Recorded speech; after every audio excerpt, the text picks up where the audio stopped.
Truthfully, this was going to be a Wednesday on the beat that I did not dive into stocks, but I can't help myself. Yeah. There's too much volatility in the market.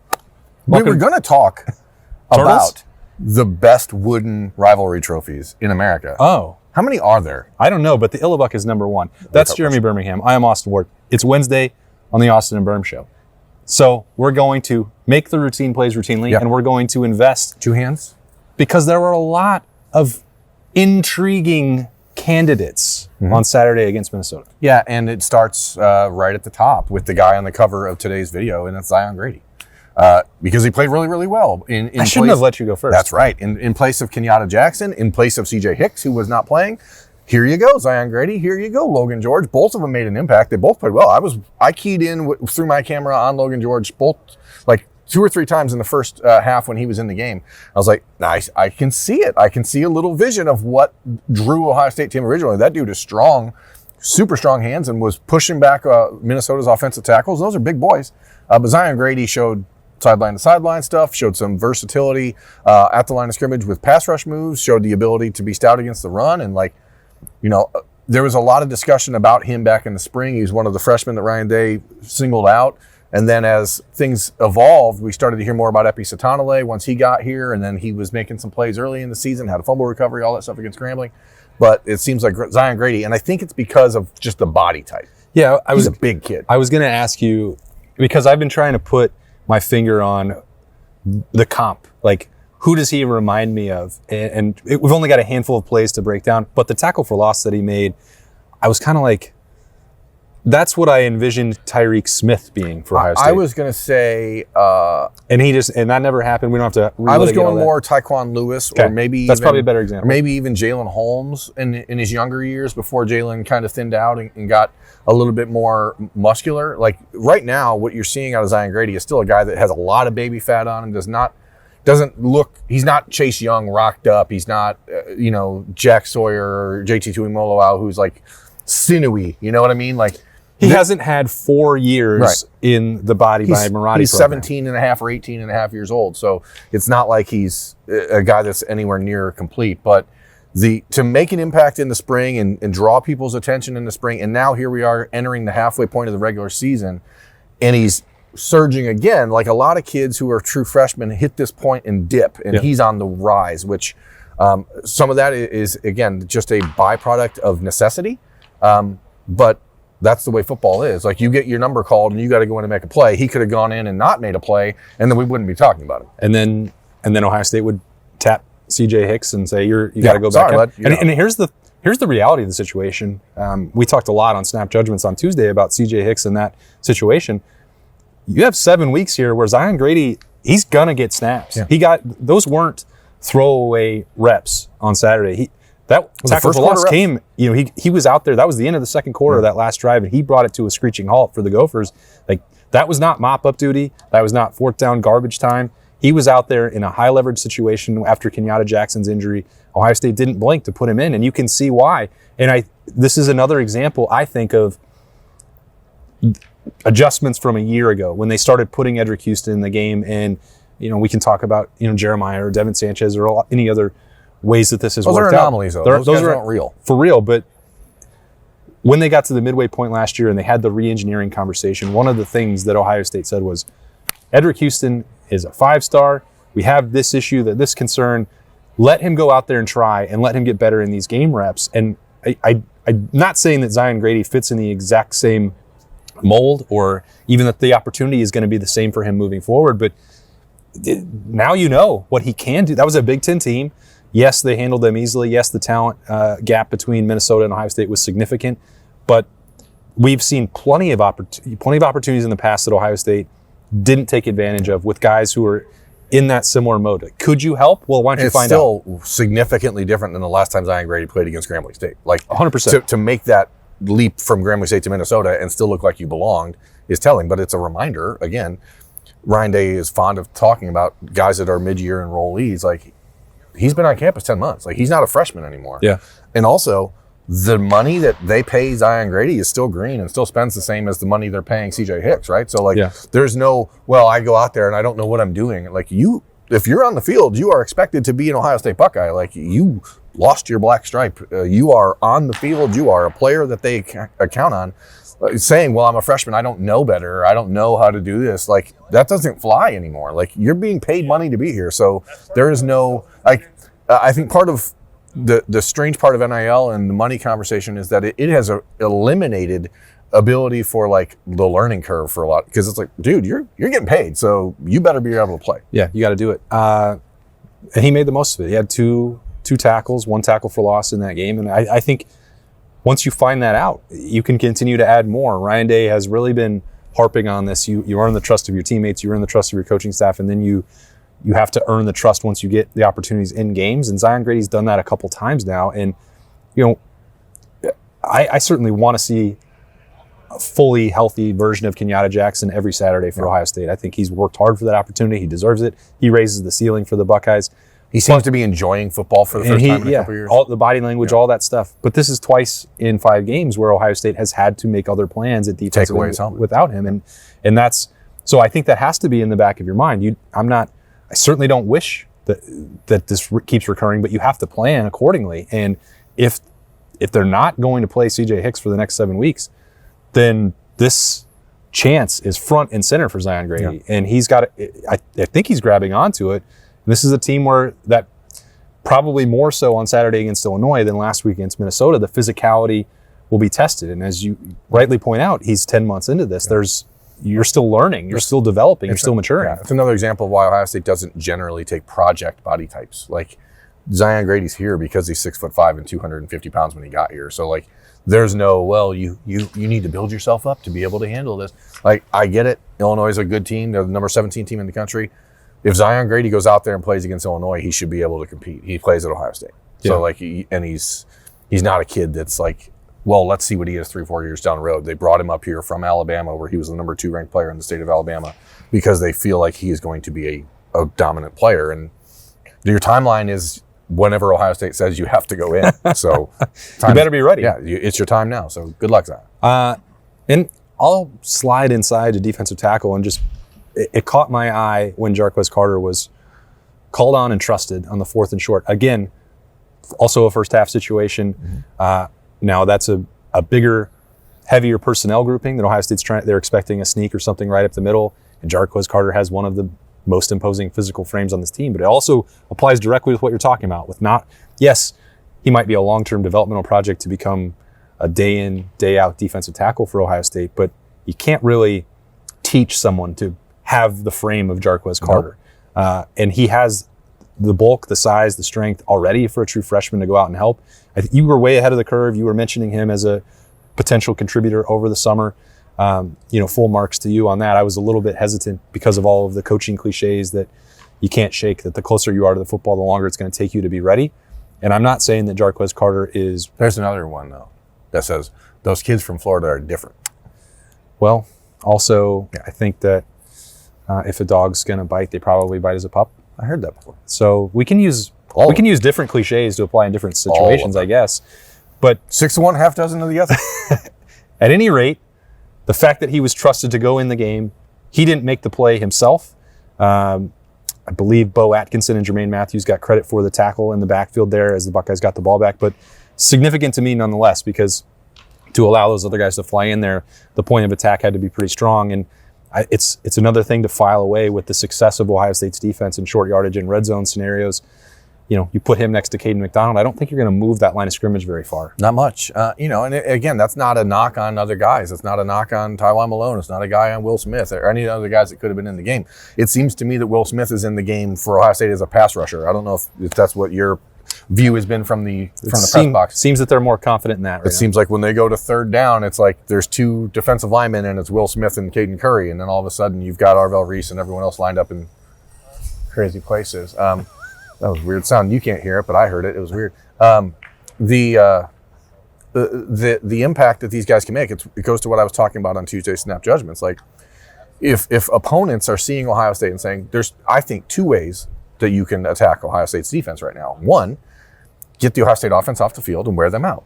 Or 2, make sure that you go tempo and try to keep them Don't let them make adjustments. Don't let them do a lot of things. So guys like Jarquez Carter, right now, maybe he has one niche thing that he's in there for, but he's going to have to continue to develop and grow into that role. And if Edric Houston's ankle continues to bother him or whatever else has been going on continues to be an issue, and Tywan Malone is going to need a spell every once in a while, well, somebody has to step up. And so it is imperative for Ohio State, if they want to win a national championship, that they get depth on the defensive line. Like, these young guys have to be the depth.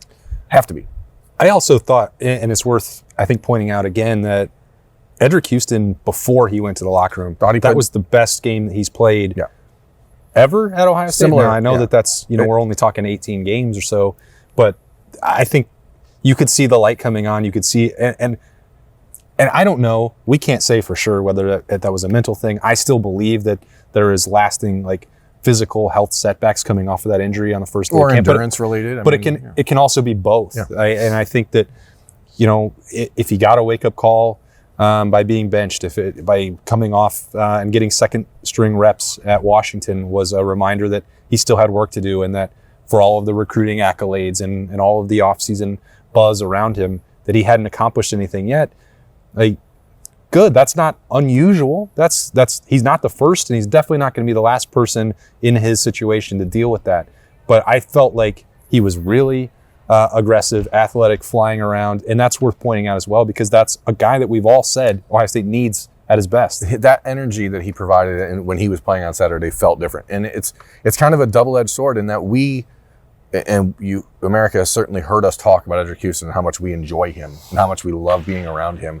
And part of the thing that I think makes him so enjoyable to be around is he doesn't take himself too seriously, and he likes to joke and he likes to have a good time. And but it does seem like he's taking his place too seriously. When he's on the field, I think he's been playing so uptight, and it's contrary to who he is. And I felt Saturday when he was on the field, he looked like a guy that was loose, having fun, running off the field, joking, smiling. That's what sometimes when you're that talented, the worst part of the field you can be on is in your own helmet. And he's been in it. So I think taking a little bit of stuff away from him and say, hey, find out what you are. And I thought the body language and energy from him against Minnesota was akin to what we saw to Kenyatta Jackson at Washington. So it's step up. I'll stay on the inside, but move to the offensive line, and that's Josh Padilla, who Ryan Day. I should have just kept going. Yeah, right. I know. I thought you would. Thought you would just usurp my turn. But I wanted to. But Josh Padilla. How do I say this the right way? You know what I love about Luke Montgomery is that he hates the team he's playing against, and he wants to punch them in the face. Correct. And he doesn't do it, but then he plays like he's doing it internally. He likes to bury dudes in the dirt. He is nasty. And so too are other Philip Daniels, nasty. Carson Hinsman, the nicest nasty kid you'll ever meet. Austin Sareveld, nasty. I think at times I get criticized for being critical of Tegra Shabola because I personally think he's a little too nice. And Josh Padilla, he doesn't have nasty. He doesn't have the nasty strain. Yeah, that the rest of that group has. Josh Padilla does. He is nasty, and he got to go out there in the second quarter on Saturday and made some plays at right guard. We spent 3 years going, well, Josh Padilla is the second center, and Ryan Day explained it on Tuesday. Well, we're not going to put him in at center because that changes a whole bunch of everything else. But it's also a reminder that these dudes are all playing multiple positions for a reason. And Josh Padilla is going to work himself into the rotation, I think. And it's worth pointing out that it was Ethan Onyanwa who wasn't playing until the fourth quarter. Yep. And Josh Padilla was playing in the second. Yeah, and I asked Ryan Day about that on Tuesday specifically because I know that every Bloody Tuesday practice and every Wednesday our evaluations and the depth chart here is not carved in stone, and you have to go earn your spot every week. And we've seen adjustments in season already at several positions already for Ohio State, but no position is getting earlier or more frequent rotation than right guard in the first half of the season. And that cannot be coincidence. If we think that everything Ryan Day says at the podium is on purpose, which is an irrelevant moment in the week, right? It doesn't mean anything for the game. Do we think that he's replacing a key part of the offensive line just for fun?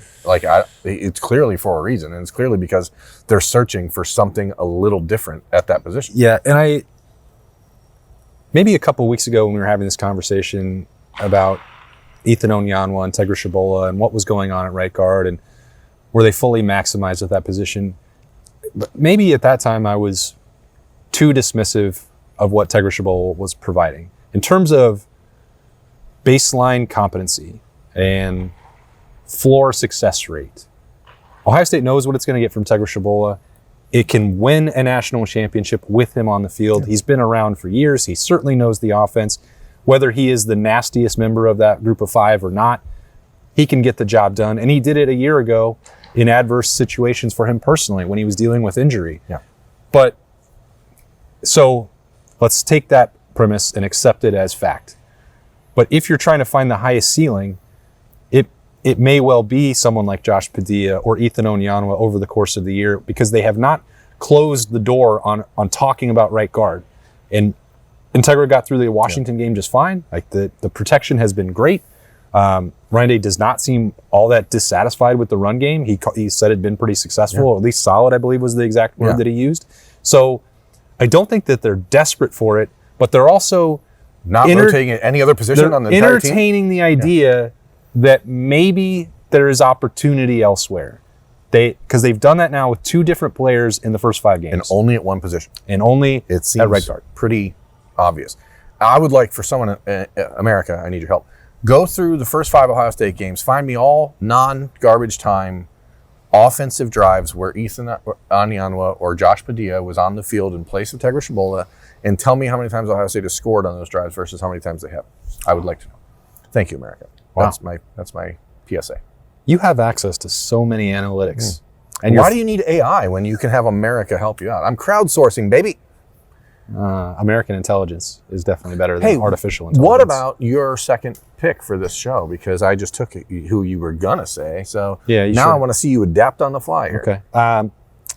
Well, you know who I wanted. I wanted to partner the wide receivers together. So who's your second one? Who is my second one? Because the third guy is always just the predictable one, and that's going to be Milan Graham for him. Save it for third.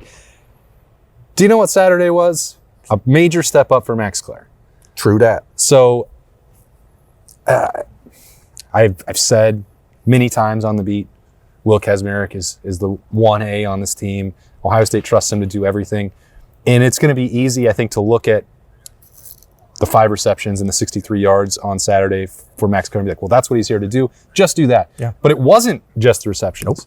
Nope. He was a much better blocker in that game against Minnesota on Saturday night.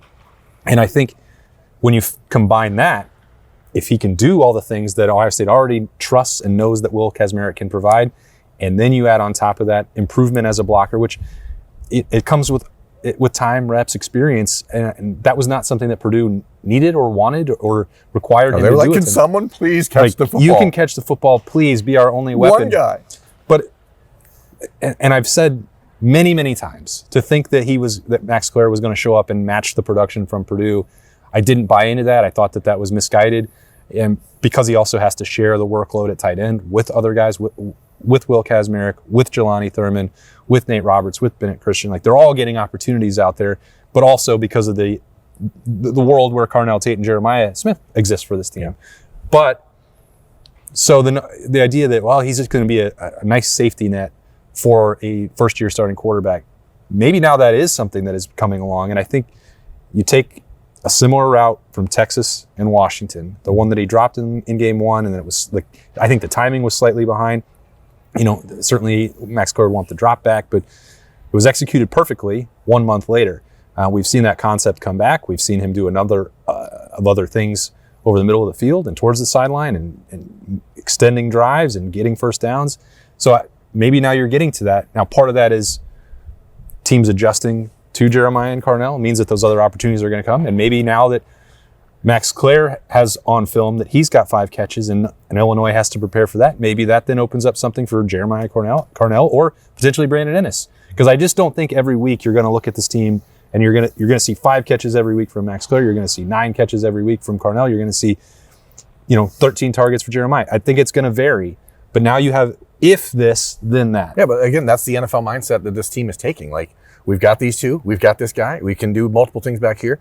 There's 2 pieces of this puzzle for Max Clare that I think are important. Number one, you're correct. The willingness to be a part of the rest of the offense I don't think it's a coincidence that when you are fully doing everything else, the ball comes your way more often. That is just that is the football gods. That's the sports gods saying, if you play defense, we're going to get you the ball. We're going to let you shoot the rock. Like that's the way the world works. Number two, as quarterbacks expand their vision, ironically, it ends up finding them throwing to the ball over the middle of the field more often. And as you get more comfortable as a quarterback, you start to realize, I don't have to just throw to the sidelines. And now you start to see Max Clare, who I think all 5 of his catches on Saturday were like him leaping and contorting his body and doing different things. Like they're going to be easier ones that come his way. They're like, if you go back to the spring game and the first touchdown Julian Sand threw in that game, just the seam route basically that he threw to Will Kazmarek against Grambling State, like that type of play. Seam demon. The seam demon,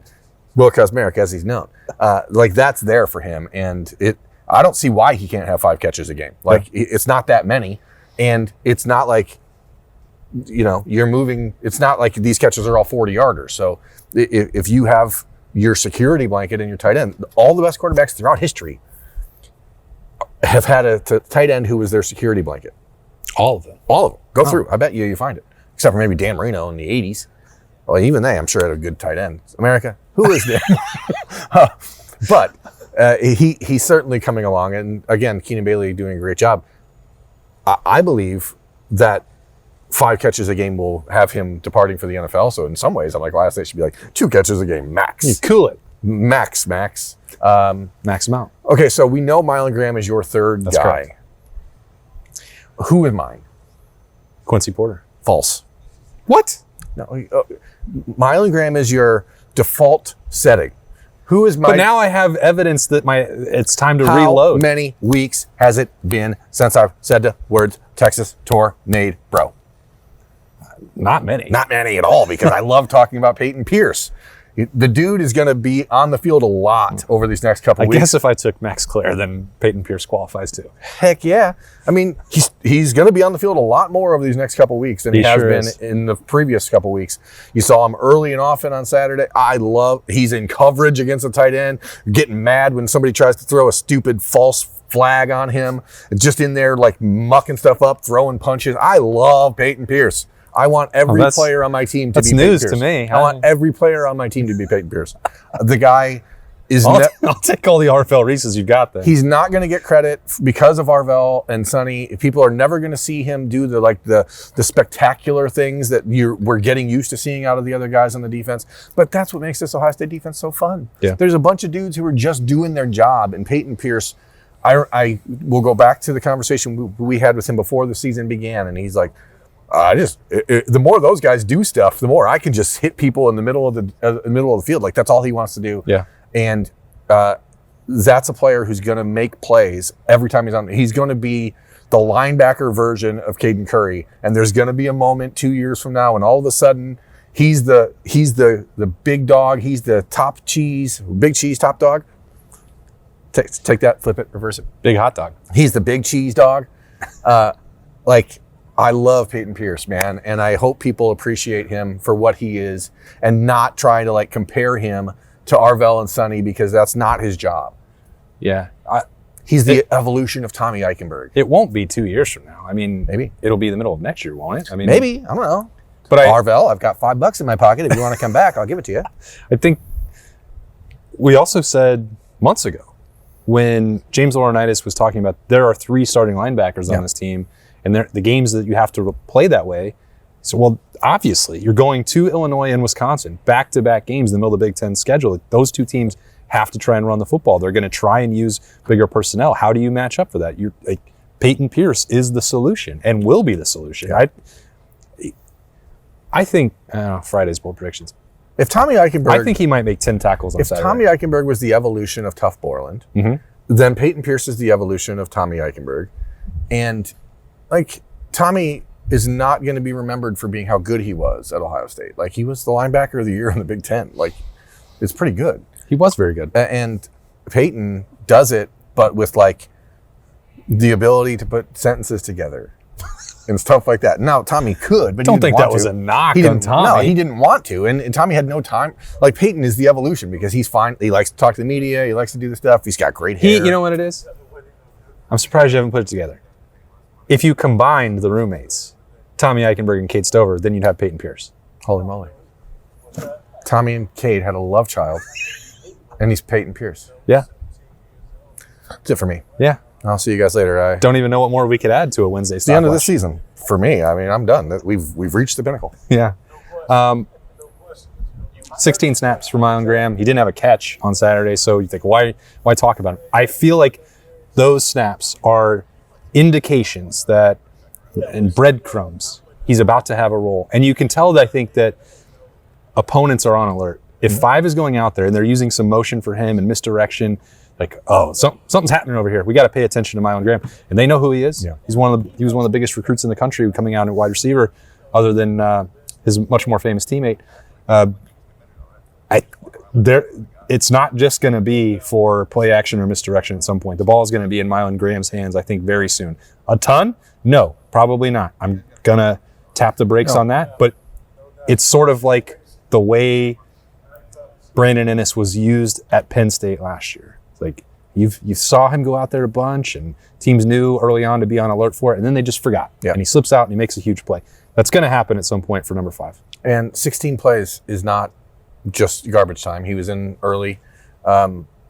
Milan's pretty good, and I appreciate Brian Hartline. The one time we had a chance to talk to him this season so far during the off week, said, I need to do a better job of getting the other guys on the field. And with Bryson Rogers out on Saturday with an injury of some sort, like, it opened the door. And I certainly don't want to see anybody Wally pipped, but if you open the door for someone that talented to walk through, you might have a tough time getting him to walk back out. Yeah, and it's full circle. What we were talking about with Zion Grady at the top of the Stock Watch on a Wednesday on the beat. Hopefully you take these tips, pay attention. We're going to find out some new information on Saturday at 11 a.m. We're going to find out new information on Wednesday night. We sure will. What is it going to be? Anyone's guess. Who knows? It'll be Snappy J's right back in here on a Woody Wednesday before we get ready to head to Champaign, Illinois, 11 a.m. Central Time, 12 Eastern. It is a big noon kickoff, and we're halfway there. At 11 a.m. Yeah, well, whatever. It's the name of the show. I didn't name it. It's sort of East Coast Elite, it's East not Coast? actually East Coast Elite. It's not noon for anybody else. Yeah, East Coast Elite. That's true. The East Coast Elite. Anyway. Welcome to Champagne and East Coast Elite. We're halfway there. Big nude kickoff. Done it, folks. We've got to the end of another Stock Watch, a Wednesday on the beat. He's Jeremy Birmingham. I'm Austin Ward. This is the Austin Birm Show. Thanks so much. We'll talk to you later tonight on a Woody Wednesday.